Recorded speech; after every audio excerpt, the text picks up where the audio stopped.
إذا منورين جميعا المتابعين معنا، فنقول لكم مرحبا وأهلا وسهلا. طيب خلونا، احنا قلنا عندنا دردشات حول موضوع الثانوية، إن شاء الله حفل الثانوية حيكون بعون الله تعالى بعد العيد.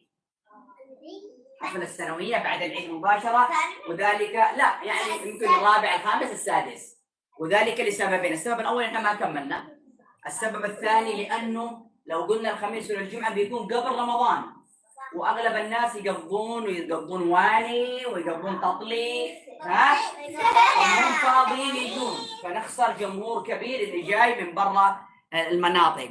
فتم تأجيل الحفل إن شاء الله إلى بعد العيد. سنويا نسوي في شهر 3 شهر 4، حيكون في بداية 4 ميلادي.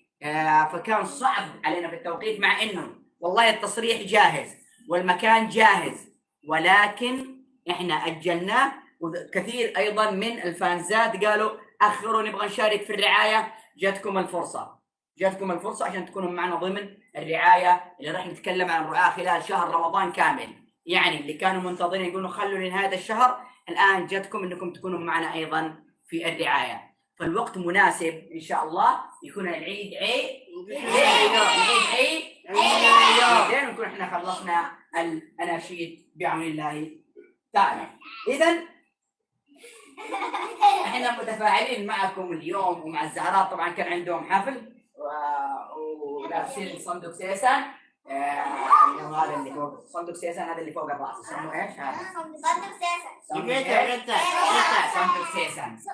فنرحب بالجميع ونقول لهم ما قصرتوا، الله يسعدكم ويبارك فيكم ويحقق امانيكم. عندنا لعبة اللي عمو اللي كل شيء لازم. يلا اللي لازم. الآن عندنا كل وحدة راح نلعب لعبة